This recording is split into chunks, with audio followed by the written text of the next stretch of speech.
Hello दोस्तों, हमारे YouTube channel पे आपका स्वागत है। मैं हूं कमलकांत और बीपीएससी की जो ताज़ा अपडेट है उसके साथ मैं उपस्थित हूं। बीपीएससी के संदर्भ में खासकर 60वीं बीपीएससी के संदर्भ में बहुत सारे लोगों का प्रश्न है। देखिए, उम्र सीमा को लेकर जो है कि विवाद काफ़ी बढ़ गया है और बहुत सारे लोगों ने ट्वीट किया है सरकार के पास कि सर उम्र सीमा में शिथिलता बरती जाए। इसको लेकर उनके पास तर्क और आधार हैं, क्योंकि बीपीएससी जो है 53वीं से 55वीं, 56वीं से 59वीं और 60 से 62 इस तरह से जो परीक्षा लिया गया और जिसके कारण बहुत सारे लोगों का उम्र सीमा जो है कि पार हो गया है।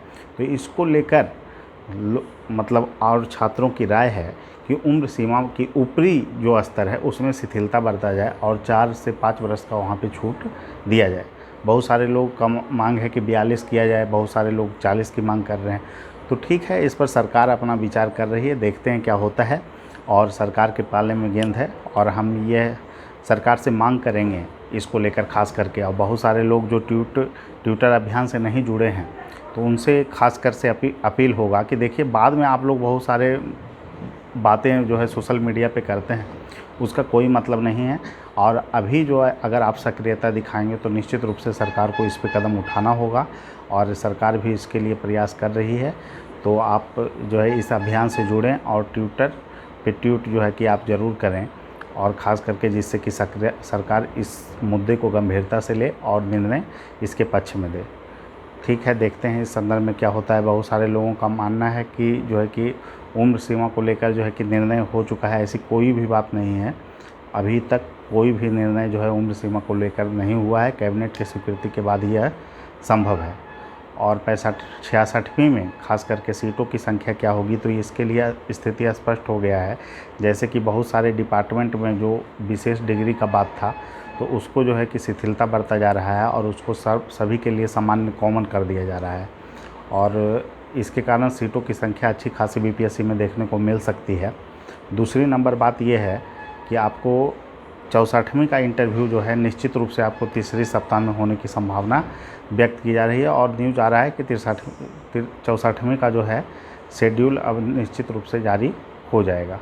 तो इसको लेकर देखिए क्या होता है और तैयारी आप लोग करते रहें।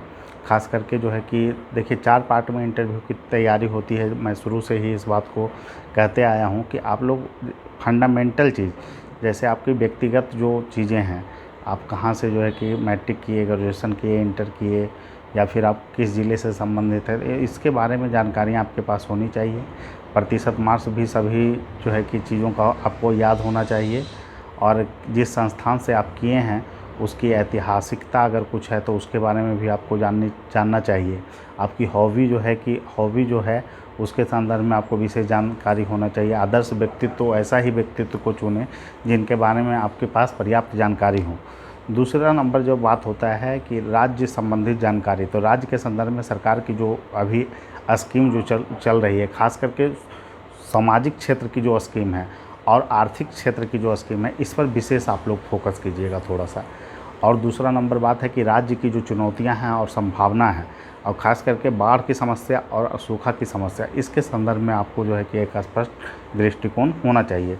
बिहार के प्रशासन में जो कमियां हैं और प्रशासन में आकर आप क्या अच्छा करेंगे, प्रशासन को कैसे और ज़्यादा प्रभावी बनाया जा सकता है, तो इस संदर्भ में आपके पास स्पष्ट दृष्टिकोण होना चाहिए। और समस्या समाधान से जुड़ा हुआ जो भी प्रश्न आपको पूछा जाए उसको आप जो है कि निश्चित रूप से आप उत्तर देने में सक्षम हो, ऐसा आपका प्रयास होना चाहिए।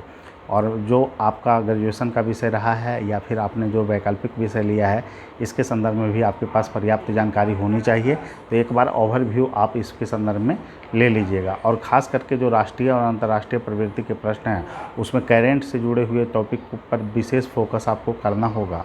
और उसमें ख़ास करके जो भारत के हित में है, भारत के संदर्भ से जुड़ा हुआ है, वैसे अंतर्राष्ट्रीय मुद्दे पर आप जो है कि फोकस ज़्यादा कीजिएगा। और राष्ट्रीय मुद्दों में उन मुद्दों को पर जो है कि आपको फोकस ज़्यादा करना है, जैसे आपको आरक्षण वाला टॉपिक हो गया या फिर राम मंदिर वाला हो गया या कश्मीर से जुड़ा हुआ टॉपिक हो गया, जो बहुत ज़्यादा चर्चा में रहे। तो इस पर एक स्पष्ट दृष्टिकोण आपको होना चाहिए। इंटरव्यू की तैयारी आप करते रहें, मॉक जो है कि ज़्यादा से ज़्यादा दें, जिससे कि आपको तुलनात्मक सुधार जो है कि कंटिन्यू होता रहे। देखिए, सबसे बड़ी बात यह है कि आप वैसे संस्थान से जुड़ें जो आपको बिल्कुल आपके फीडबैक के साथ आप में जो कमियां हैं उसको पहचान करें, क्योंकि देखिए हर व्यक्ति की कमी अलग अलग होती है और उसमें सुधार का तरीका भी अलग अलग होगा। हम एक कॉमन अप्रोच पे सभी की तैयारी करवाएं, यह इंटरव्यू के लिए कारगर नहीं हो सकता है, ये पीटी और मेंस के लिए कारगर हो सकता है, लेकिन इंटरव्यू के लिए जब तक हम हर किसी का व्यक्तिगत फीडबैक नहीं लेते हैं, उनका क्या कमियां हैं, कहाँ पे उनको सुधार करना है, तो हम उनमें सुधार नहीं करवा सकते हैं। तो इसलिए हमारी जब आप मॉक श्रृंखला से जुड़ेंगे तो इसमें तमाम आप देखेंगे कि तमाम तरह के सुधार का हम लोग प्रयास करते हैं, ठीक है। लेकिन आप जहाँ भी जुड़ें मॉक अधिक से अधिक देने का प्रयास कीजिए, क्योंकि इंटरव्यू की कड़ी में सबसे बेहतर है कि आप मॉक में ज़्यादा से ज़्यादा सुधार करें और यहाँ पर आप लीड बहुत अच्छा ले सकते हैं। 30 से 40 नंबर का अगर आप लीड लेते हैं तो आपको रैंक में भी सुधार हो सकता है और अगर आप सफल होने वाले बॉर्डर पे हैं तो आपकी सफलता भी सुनिश्चित हो सकती है। तो ठीक है, आप लोग निरंतर सुधार करते रहें और इंटरव्यू के लिए सभी को शुभकामना और अच्छी ढंग से तैयारी कीजिए। सभी लोगों को धन्यवाद, फिर मिलते हैं, बाय।